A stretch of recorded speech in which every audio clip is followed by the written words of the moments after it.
Hello friends, welcome back to my channel Sathya. இன்றைக்கி எப்படி போல் ஒரு இன்ட்ரெஸ்டிங்கான பிளாக் பார்க்கலாமா? வாங்க. காலையில் எழுந்திரிச்சோன்னே மாவு சுத்தமாக இல்லை, அதனால் ஊற போட்டேன். 1 டம்ளர் உளுந்து, 4 டம்ளர் இட்லி அரிசி, தேவையான கொஞ்சோண்டு ஒரு 2 ஸ்பூன் வெந்தயம் போட்டுக்கோங்க. வெந்தயம் போட்டால் நல்லாயிருக்கும், உடம்புக்கு ஹெல்த்தி கூட.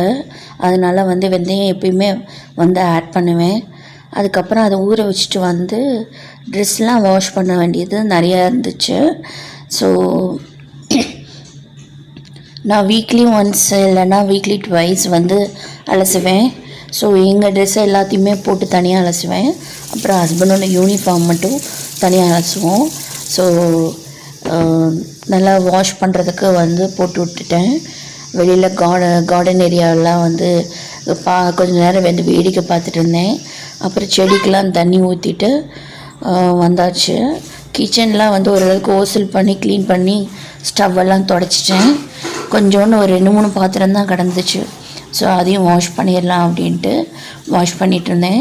எனக்கு வாஷ் பண்ணுறது பிடிக்கும். பட் பாத்திரம் அதிகமாக சேர்ந்துருச்சுன்னா வாஷ் பண்ணுறப்போ கொஞ்சம் கஷ்டமாக தான் இருக்கும். பட் ஒரு என்ன சொல்கிறது, கொஞ்சம் மோட்டிவேட் நம்மளாம் பண்ணிக்கிட்டே பண்ணி தான் ஆகணும். இவ்வளோ மெஸ்ஸியாக இருக்குது, பார்க்க நல்லா இல்லை அப்படின்னு நம்மளுக்கு தோணும் இல்லை. அப்போ ஆட்டோமேட்டிக்காக செய்ய தோணிடும். ஸோ வாஷ் பண்ணி எடுத்து வச்சிட்டேன். ஸோ அதுக்கப்புறம் பார்த்திங்கன்னா குப்பையெல்லாம் கொட்டுறப்போ அந்த மிஞ்சின இதெல்லாம் இருக்குல்ல, வேஸ்ட் மெட்டீரியல்ஸ், நம்ம கருவேப்பிலை இதெல்லாம் இருக்குல்ல, அதெல்லாம் நான் ஸ்டோர் பண்ணி வைக்கிறதுக்கு ஒரு சின்ன குட்டி வாளியாட்ட எல்லோ கலரில் வச்சுருக்கேன். எல்லாம் சிங்க் பக்கத்தில். அந்த இது அது ப்ளே இது சன்னோடது விளையாட்டு பொருள். ஸோ அது நாங்கள் இங்கே போயிருந்தப்போ வாங்கியிருந்தோம். மண்ணில் விளையாடுறதுக்காக திருச்செந்தூர்னு நினைக்கிறேன், அது அங்கே தான் நினைக்கிறேன் வாங்கியிருந்தோம். ஸோ அதை இதில் யூஸ் பண்ணுறேன். அது கொஞ்சம் உடஞ்சிருந்தது, அதனால் இதுக்கு யூஸ் பண்ணுறதுக்கு வச்சுக்கிட்டேன். அதுக்கப்புறம் கார்பேஜ் பேக்குன்னு சொன்னாவே ஸ்டோரில், டிபார்ட்மெண்ட் ஸ்டோரில் விற்பாங்க. ஸோ தெரியாதவங்களுக்காக சொல்கிறேன். அதில் இந்த மாதிரி எல்லாத்தையும் கொட்டி அதிலே ஒரு கயிறாட்டம் இருக்கும். ஸோ அதை நாட் போட்டு விட்டுட்டிங்கன்னா சிந்தாமல் இருக்கும் வெளியில். ஸோ இதை நம்ம டஸ்ட்பினில் போட்டுட்டு கொட்டுறப்போ தனியாக கொட்ட சொல்லுவாங்க. ஸோ அந்த மாதிரி தனியாக கொட்டுவோம். ஸோ இப்போ நம்மளுக்கு டிச்சுன்னு வச்சுக்கோங்களேன், அதில் நம்ம வேஸ்ட்டு இந்த மாதிரி எல்லாம் கொட்டுவோம். அது இல்லை, அதனால் காலையில் பூரி எடுத்துக்கிட்டேன். இது இருந்துச்சு, சுண்டல் குழம்பு இருந்துச்சு, அதை வச்சு சாப்பிட்டோம். நைட்டுக்கு பார்த்திங்கன்னா தோசை. எல்லாருமே சேர்ந்து உட்காந்து நைட்டில் சாப்பிட்டோம். இல்லைன்னா ஆளுக்கு ஒவ்வொரு நேரம் டைமில் சாப்பிட்ற மாதிரி இருக்கும். எனக்கு எப்பயுமே எல்லோரும் சேர்ந்து சாப்பிட்றப்போ ரொம்ப பிடிக்கும்.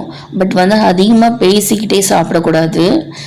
ஏன்னா நம்மளோட சாப்பிட்றது கொஞ்சம் வேரி ஆகும். சிலருக்கு பொறை எரிக்கிடும், ஏதாவது இதாயிரும். அதனால் சாப்பிட்றப்ப மட்டும் அதிகமாக பேசக்கூடாது. ஏதாவது முக்கியமானதுன்னா பேசிக்கலாம். இது ஸ்கூல் டீச்சர் சொல்லுவாங்க, சாப்பிட்றப்ப பேசவே கூடாது அப்படின்னு சொல்லி ஸ்ட்ரிக்டாக வார்ன் பண்ணுவாங்க. பேசுனீங்கன்னா அடி வாங்குவீங்க அப்படின்னு சொல்லுவாங்க கிளாஸில், ஸ்கூல் படிக்கிறப்போ. ஸோ அது எனக்கு இன்னும் ஞாபகம் இருக்குது. அதை இன்னும் நான் ஃபாலோ பண்ணுறேன். அது நல்ல விஷயம் தானே, அதனால் ஃபாலோ பண்ணுறது தப்பு இல்லை. ஸ்கூல் டேஸ்லாம் நினச்சி பார்க்குறப்போ ரொம்ப ஹாப்பியாக இருக்கும். சில நேரத்தில் அடி வாங்கினதெல்லாம் நினச்சி பார்க்குறப்போ கஷ்டமாக இருக்கும். எனக்கு அந்த அடிக்கிறது பிடிக்கவே பிடிக்காது. அடித்தா படிச்சிருவாங்க அப்படிங்கிறது எனக்கு என்னமோ தப்பான விஷயம்னு தோணுது.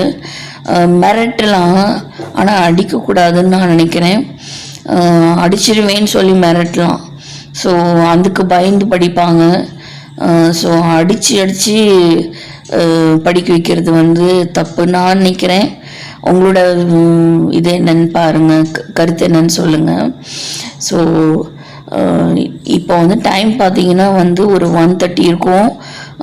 தூக்கம் வரல. ஸோ அதனால் வந்து காஃபி போட்டு குடிக்க போகிறேன். இந்த டைமுக்கு அன்டைமுக்கு தான் வந்து எனக்கு தூக்கம் வராது. சில டைம்லாம் ரொம்ப கஷ்டப்படுவேன். அப்போ வந்து ஸ்ட்ராங்காக இந்த மாதிரி காஃபி குடிச்சிட்டு தூங்குறப்போ வந்து கொஞ்சம் தூக்கம் வந்து வரும். சிலர் சொல்லுவாங்க காஃபிலாம் குடித்தா தூக்கம் வராது அப்படிம்பாங்க நைட்டில்.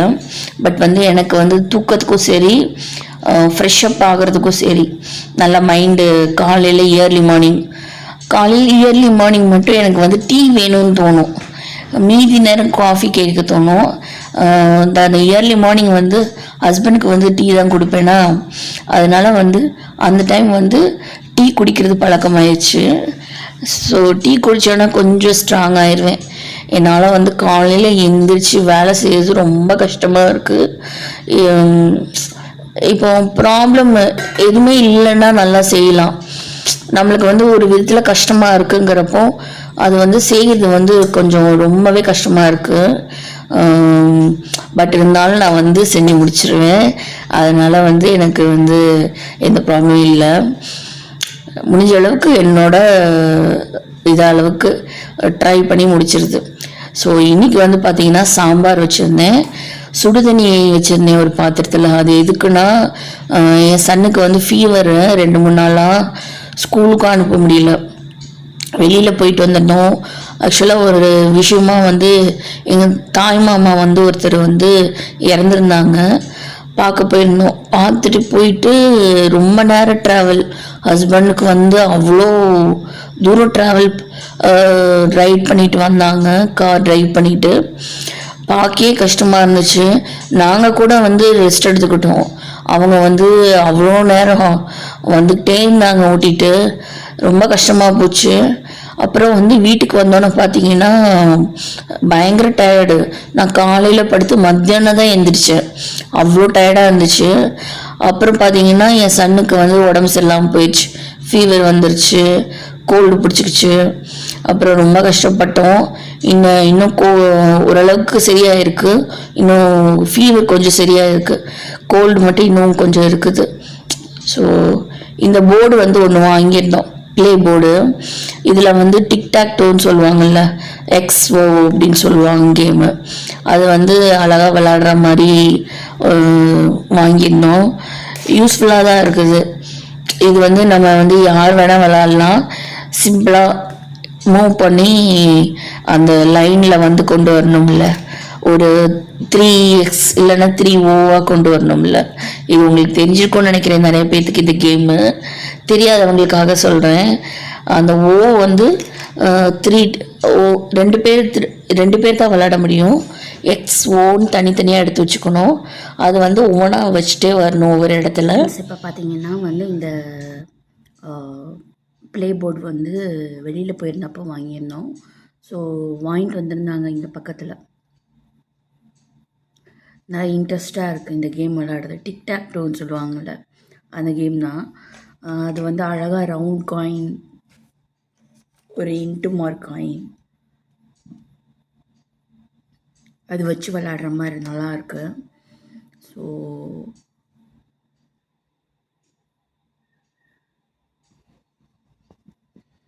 இன்றைக்கி வந்து பார்த்திங்கன்னா சாமி கும்பிட்டுருந்தேன். ஸோ சாமி கும்பிட்டாவே வந்து ஒரு ரெஃப்ரெஷ் ஃபீல் கிடைக்கிது. ஸோ நல்லா இருக்குது.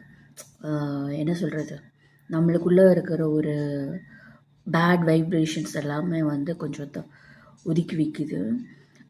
நீங்களும் ட்ரை பண்ணி பாருங்கள், சாமி கும்பிட்டு பாருங்கள். எந்த சாமியாக இருந்தாலும் சரி, சாமியை வந்து கும்பிடலாம். நம்ம வந்து ஒரு ஏதோ ஒரு கஷ்டத்தில் இருக்கோம் அப்படிங்கிறப்போ வந்து ஒரு கோவிலுக்கோ இல்லை நம்மளோட கோவில், நம்மளுக்கு சார்ந்த கோயிலுக்கு போய், எந்த கோயிலுக்குனாலும் போய் ஒரு 10 நிமிஷம் கண்ணை மூடி வேண்டுறப்போ அவ்வளோ ஒரு ரிலாக்ஸாக இருக்கும். அதுக்கு ஏதாவது ஒரு சொல்யூஷன் வந்து கண்டிப்பாக ஒரு 1 மந்த்துக்குள்ளேயே, ஒரு 1 வீக்குள்ளேயே வந்து தெரியும் நமக்கு என்ன பண்ணணும் அப்படிங்கிறது. ஸோ இந்த டாபிக் பற்றி தான் நான் இப்போ பேச போகிறேன். அதாவது கடவுள் வந்து இருக்காரு. என்னைய பொறுத்த வரைக்கும் வந்து கண்டிப்பாக இருக்கிறாரு. ஏன்னா வந்து இவ்வளோ பெரிய பூமியில் வந்து நம்ம எல்லாருமே வந்து ரொம்ப அறிவாளி அப்படின்னு சொல்ல முடியாது. நமக்கு மேலே வந்து ஒருத்தர் இருக்கார். அவங்க வந்து கடவுள். அது எல்லா இடத்துலையும் இருக்கார். அவங்க இருக்கனால மட்டும்தான் நம்மளால் வந்து ஒரு லைஃப்பை வந்து லீட் பண்ண முடியுது. இல்லைன்னா எப்பயோ வந்து இந்த உலகமே அழிஞ்சிருக்கும்னு நான் நினைக்கிறேன். கொஞ்சம் கொஞ்சமாக அழியுது. ஆனால் அது எதுக்குன்னு தெரியல. பட் இருந்தாலும் நம்மளை வந்து கொஞ்சம் கொஞ்சமாக சேஃப்கார்ட் பண்ணி பார்த்துக்கிறது வந்து சாமி தான் அப்படின்னு நான் நம்புவேன். நான் வந்து மாசமாக இருந்தப்பெல்லாம் பார்த்தீங்கன்னா, எப்படி வந்து ஒரு பேபி வந்து சம்திங் ரொம்ப இதாக இருக்குது. யோசிச்சு பாருங்களேன். கை, கால், நரம்பு, ரத்தம் இது எல்லாமே வந்து ஊறி ஒரு உயிராக வரப்போ அது வந்து பாசிபிளே கிடையாது. நம்மளால் மட்டும் முடிகிறது கிடையாது. அது வந்து கடவுள் சக்தியும் இருக்கிறனால மட்டும்தான் வந்து அது எல்லாமே வந்து நடக்குது. எனக்கு தெரிஞ்சு அப்படி தான். இன்றைக்கி வந்து நான் சாமி கும்பிட்டுருந்தேன். இன்றைக்கி சாமி கும்பிட்றப்போ வந்து பார்த்திங்கன்னா எனக்கு வந்து ஒரு ஒரு கேள்வி வந்துச்சு. நம்ம எதுக்காக கும்பிட்றோம்? எல்லாரும் எதுக்காக கோயிலுக்கு போகிறாங்க? ஸோ அதில் ஏதோ ஒரு பவர் இருக்குது.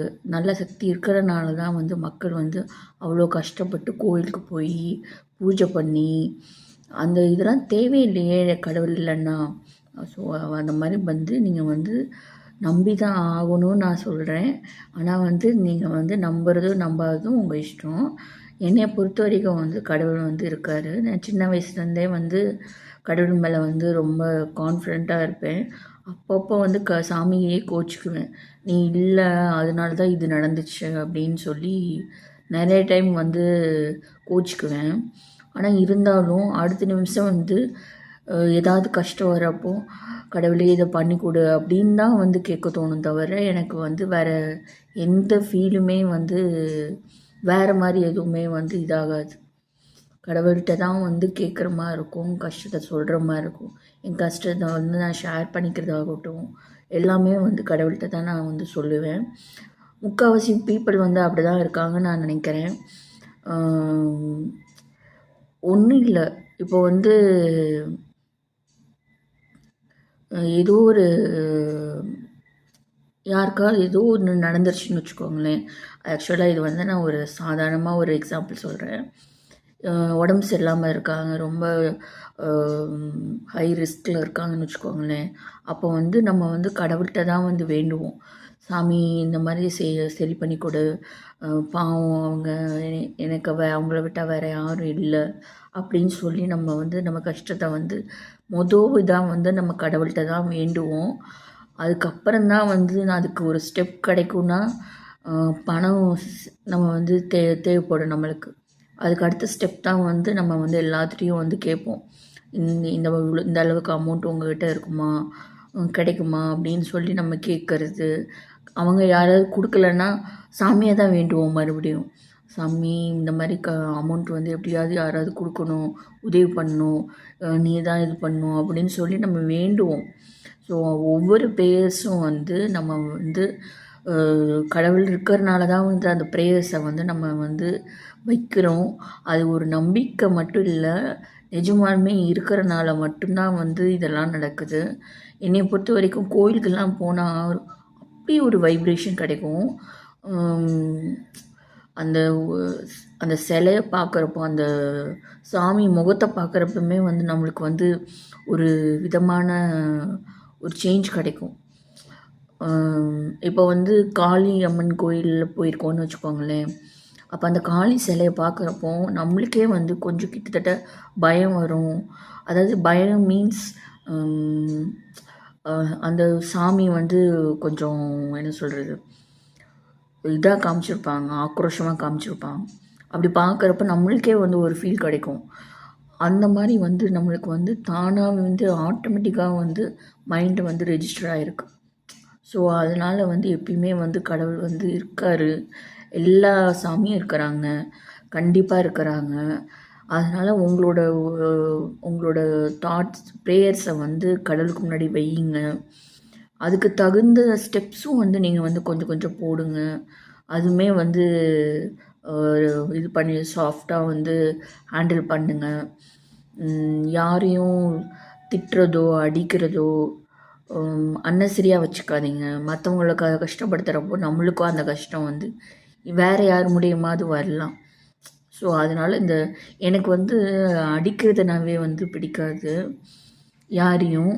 ஆனால் வந்து என்னையும் யாராவது அடிச்சிட்டாங்கன்னா திருப்பி அடிக்கணும்னு நினைப்பேன். அதுவும் தப்பு தான். ஆனால் வந்து அவங்க நம்மளை அடிக்கிறப்போ காயப்படுத்துகிறப்போ நம்ம சும்மா இருக்க முடியாதுல்ல, அப்போது வந்து திருப்பி அடிச்சிடுறேன். ஸோ ஆனால் நான் வந்து மனசால் வந்து யாரையுமே வந்து கை நீட்டி அடிக்கணும்னு நினைக்க மாட்டேன். என்னையை அடிச்சிருந்தா மட்டும்தான் திருப்பி வந்து கை நீட்டுவேன். என்னை இத்தனை தடவை அடிச்சிருக்காங்க, அவங்கள அடிக்கிறது தப்பே இல்லை, அதனால் அடிக்கலாம் அப்படிங்கிற மாதிரி திங்கிங் வந்துடும். ஸோ எப்பயுமே வந்து நான் வந்து அந்த நான் வந்து ஃபாலோ பண்ணுவேன். ஸோ ட்ரை பண்ணி பாருங்கள் இதெல்லாம். சாமி வந்து இருக்கார். ஸோ முடிஞ்ச அளவுக்கு உங்கள் ப்ரேயர்ஸை வந்து நல்லா வேண்டிக்கோங்க. உங்களுக்கு வந்து மனசால் நீங்கள் வேண்டுற விஷயம் வந்து கண்டிப்பாக நடக்கும். அந்த விஷயம் வந்து நல்லதாக இருக்கணும். அதே மாதிரி என்ன சொல்கிறது, நல்லதாக இருக்கணும், கெடுதலாக இருக்கக்கூடாது. அந்த மாதிரி நீங்கள் வந்து திங்க் பண்ணிங்கன்னா கண்டிப்பாக வந்து அது வந்து உங்களுக்கு வந்து கிடைக்கும். ஸோ கான்ஃபிடண்ட்டாக இருங்க. ஸ்கூல் படிக்கிற ஸ்டூடெண்ட்ஸாக இருந்தீங்கன்னா இந்த வீடியோ பார்த்தீங்கன்னா உங்களோட மெயின் இதே வந்து படிக்கிறது மட்டும்தான். ஸோ இந்த ஏஜில் படிக்காமல் நம்மளால் வந்து வேறு எதுவுமே நம்ம வந்து செய்ய போகிறதில்ல. ஒரு விதத்தில் வந்து விளையாட்டு, அப்புறம் வந்து நம்மளோட சாப்பாடு வகை, அப்புறம் வந்து பார்த்திங்கன்னா படிப்பு, இந்த 3 தான் நம்ம பண்ண போகிறோம். நீங்கள் படிக்க போகிறீங்க, நல்லா சாப்பிட்ணும், அதுக்கப்புறம் பார்த்திங்கன்னா நல்லா விளையாடுறதும் முக்கியம்தான். அந்த விளையாட்டு வந்து ஃபுல்லுமே போயிடக்கூடாது. படிப்பு முடிச்சுட்டு விளையாடுங்க. சிலர் சொல்லுவாங்க விளையாட முடிச்சுட்டு படிக்கலாம் அப்படின்னு சொல்லுவாங்க. விளையாட முடிச்சுட்டு படிக்கிறப்போ வந்து ரொம்ப டயர்டாயிடுவோம். அப்போ உட்காந்து படிக்கிறது வந்து கஷ்டமாக இருக்கும். கொஞ்சம் ரெஸ்ட் எடுத்துகிட்டு அப்புறம் படிச்சுட்டு அதுக்கப்புறம் போய் விளையாடலாம். அதில் தப்பே இல்லை. இப்போ வந்து ஹவுஸ் ஒய்ஃப்ஸ், அந்த ஹஸ்பண்ட் அந்த மாதிரி நீங்கள் யாராவது இந்த வீடியோ பார்த்தீங்கன்னா ஹஸ்பண்ட் அண்ட் ஒய்ஃப் விட்டு கொடுத்து போங்க. அதுக்குன்னு நம்மளோட தன்மானத்தை விட்டு கொடுக்க முடியாது. நம்ம வந்து அதை சொல்லி புரிய வைக்கணும். எனக்கு வந்து இந்த அளவுக்கு கஷ்டமாக இருக்குது இந்த விதத்தில் நீங்கள் சொல்கிறது, நீங்கள் பண்ணுறது அப்படின்னு சொல்லி நம்ம வந்து புரிய வைக்கணும் ஹஸ்பண்டை. அதே மாதிரி ஹஸ்பண்ட் வந்து ஒய்ஃபை வந்து புரிஞ்சுக்கணும். எல்லா வேலையும் வீட்டு வேலையெல்லாம் செஞ்சுட்டு தான் இருப்பாங்க ஒய்ஃபு. சும்மாலாம் வீட்டில் இருக்க முடியாது, என் வேலை இருந்துக்கிட்டே இருக்கும். உங்களுக்காவது எந்த சண்டே லீவு இருக்குது, வீட்டுக்கு ஈவினிங் வந்தீங்கன்னா ரெஸ்ட் எடுக்கலாம். உங்களுக்கு கொடுத்த வேலையை செஞ்சு முடித்தா சம்பளம் அப்படிங்கிற மாதிரி இருக்கும். மீதி சின்ன சின்ன வேலையும் இருக்குன்னு வச்சுக்கோங்களேன். ஆனால் ஒய்ஃப்க்கு வந்து லீவே கிடையாது. 3 நேரம் சமைக்கணும், 3 நேரம் வாஷ் பண்ணணும், வெசல்ஸ் வாஷ் பண்ணணும், ட்ரெஸ் வளசணும், வீடு இது பண்ணணும், இந்த மாதிரி நிறைய இருக்குது, எக்கச்சக்கமாக இருக்குது. அவங்களுக்கு வந்து லீவே கிடைக்காது. நீங்கள் வந்து என்னைக்காவது வெளியில் போய் சாப்பாடு வாங்கி தந்தீங்கன்னா ஹோட்டலில் வச்சு அவங்க அவ்வளோ தூரம் வந்து ஹாப்பியாகிடுவாங்க. ஹெல்த்தி கிடையாது தான், ஆனால் வந்து ஒன்ஸ் இன் எ வைல், ஒரு ஒன் டைமாக அது அவங்களுக்கு வந்து ப்ரிஃபர் பண்ணிங்கன்னா கண்டிப்பாக வந்து ஹாப்பியாகிடுவாங்க. அதுக்கப்புறம் பார்த்திங்கன்னா பெரியவங்க யாராவது பார்க்குறதா இருந்தால் இந்த ஏஜில் வந்து நீங்கள் இருந்தீங்கன்னா மற்றவங்களுக்கு வந்து இப்போ இருக்க ஜென்ரேஷனுக்கு ஹெல்ப் பண்ணுங்கள். நீங்கள் வந்து ஹெல்ப் பண்ணிங்கன்னா வந்து இப்போ இருக்க ஜென்ரேஷன் குழந்தைங்க பெரியவங்க எல்லாருமே வந்து அவங்களுக்கு வந்து யூஸ்ஃபுல்லாக இருக்கும் கண்டிப்பாக. அதே மாதிரி நீங்கள் அவங்கள ஹெல்ப் பண்ணிங்கன்னா, பெரியவங்களாக இருந்தீங்கன்னா, வயசானவங்களாக இருந்தீங்கன்னா, நீங்கள் வந்து அவங்களுக்கு ஹெல்ப் பண்ணுறப்போ உங்கள் பொண்ணுக்கோ குழந்தைங்களுக்கோ பேரம்பேத்திகளுக்கோ ஹெல்ப் பண்ணிங்கன்னா அவங்க உங்களை திருப்பி கவனிக்க தான் போகிறாங்க. ஸோ அதனால் வந்து ஹெல்ப் பண்ணுங்கள், சப்போர்ட் பண்ணுங்கள். அது பண்ணிங்கனாவே வந்து அவங்க வந்து உங்களை கண்டிப்பாக வந்து பார்த்துக்குவாங்க. நீங்கள் அந்த அளவுக்கு ஹெல்ப் பண்ணுறதுல தான் இருக்குது. எவ்வளோ தூரம் ஹெல்ப் பண்ணுறது, பாசம் காட்டுறது, நல்லா பாசமாக பேசுங்க, ஃப்ரெண்ட்லியாக மூவ் பண்ணுங்கள் பெரியவங்க. வயசான காலத்தில் வேறு நமக்கு என்ன இருக்குது, ஜாலியாக ஃப்ரெண்ட்லியாக மூவ் பண்ணிவிட்டு போயிட்டே இருந்தால் தான் வந்து நம்ம லைஃப் வந்து நல்லாயிருக்கும். அப்போ தான் வந்து நம்மளை வந்து நம்ம பிள்ளைங்க, மருமக, மாமியார் இந்த மாதிரி எதுவும் சண்டை வராமல் இருக்கும். சிலர் இடத்துல வந்து மருமக சண்டை போடுறதும் உண்டு. அந்த விஷயத்தில் பார்த்தீங்கன்னா 2 பேர்த்துல யார் மேலே தப்பு இருக்குன்னு கண்டுபிடிங்க. 2 பேரும் சேர்ந்து பேசிக்கோங்க, அதை வந்து தெரியப்படுத்திக்கோங்க. ஸோ அப்போ வந்து அந்த சண்டைகள் வந்து குறையிறதுக்கு வாய்ப்பு இருக்குது. ஸோ நான் டாபிக் எடுத்ததுலேருந்து டிஃப்ரெண்ட்டாக வேறு டாபிக் போயிட்டேன் நினைக்கிறேன். ஸோ கடல் மேலே நம்பிக்கை வச்சு கும்பிடுங்க, கண்டிப்பாக வந்து சக்ஸஸ் நடக்கும். So God is there. நான் சில இதிலெல்லாம் எழுதி வைப்பேன், God is great, all are beautiful, no caste, no religion, no colour, no height, அந்த மாதிரி எழுதுவேன். அப்புறம் ஆல்மைட்டி காட். ஆல்மைட்டி காட்னால் எல்லா கடவுளையுமே வந்து சேர்த்து சமம் அப்படின்னு சொல்கிறது தான் ஆல்மைட்டி காட். ALMIGHTY காட், இந்த ஸ்பெல்லிங். ஸோ இதெல்லாம் வந்து நான் வந்து புக்ஸில் எழுதி வைப்பேன். அப்போ ஒன்ஸ் வந்து என்னோடய மேடம் வந்து கேட்டாங்க, ஆல்மைட்டி காட்னா என்ன அப்படின்னு கேட்டாங்க. அப்புறம் நான் இந்த எக்ஸ்ப்ளனேஷன் கொடுக்குறப்போ மேடம் வந்து ஆச்சரியப்பட்டாங்க. இந்த வயசில் எல்லா கடவுளையும் சமமாக நினச்சி சாமி கும்பிட்றதெல்லாம் வந்து ரொம்ப ரேர் இல்லை. அதனால் வந்து சொன்னாங்க. எனக்கு வந்து ஹாப்பியாக இருந்துச்சு. எனக்கு எப்பயுமே வந்து கடவுள் மேலே வந்து நம்பிக்கை இருக்குது. நான் வந்து கடவுள்கிட்ட வந்து என்னோட நிறைய ப்ரேயர்ஸ் இருக்குது. எல்லாமே வந்து சீக்ரெட்டாக தான் மெயின்டைன் பண்ணுவேன். சாமிக்கிட்ட வேண்டிக்குவேன் மனசுக்குள்ளேயே, சாமி ப்ளீஸ் சாமி இதை பண்ணி கொடு சாமி. இது வந்து நான் வந்து ரொம்ப நாள் கனவு, இதெல்லாம் நான் வந்து என்னோடய முயற்சியும் போட்டிருக்கேன், இவ்வளோ செஞ்சுருக்கேன் அந்த விஷயத்துக்காக அப்படின்னு நான் சொல்லி தான் வந்து சாமிக்கிட்ட வேண்டுவேன் தவிர பிளாங்காக வேண்ட மாட்டேன். இது எனக்கு பிடிச்சிருக்கு அதனால் நீங்கள் தந்தே ஆகணும் அப்படின்லாம் வேண்ட மாட்டேன். அதுக்கு உண்டான ஸ்டெப்ஸ் எடுக்கணும், ஹார்ட் ஒர்க் போடணும், அப்போ தான் வந்து அது நம்மளுக்கு கிடைக்கும். ஸோ அப்போ தான் அது வந்து நிலைச்சி நிற்கும். ஸோ அது திடீர்னு கூட போயிடும் லக்கில் கிடச்சிதுன்னா. ஸோ கடவுள் இருக்கார், காட் இஸ் எவ்ரிவேர். ஸோ கடவுள் மேலே நம்பிக்கை வச்சு வேண்டிக்கோங்க, கண்டிப்பாக பலிக்கும். நான் இன்னொரு சேனல் வந்து ஓப்பன் பண்ணலான் இருக்கேன். ஸோ அது சீக்கிரமாக சொல்கிறேன். சத்யாஸ் லைஃப் ஸ்டைல்னு வந்து ஒரு சேனல் இது பண்ணியிருக்கேன். ஸோ மேபி அது நான் ஓப்பன் பண்ணாலும் பண்ணுவேன், இல்லைனா வேறு சேனல் ஏதாவது ஓப்பன் பண்ணுறதா இருந்தால் நான் உங்களுக்கு ஷேர் பண்ணுறேன். ஸோ இன்னொரு வீடியோவில் பார்க்கலாம். தேங்க்ஸ் ஃபார் வாட்சிங் my video friends. Bye, take care.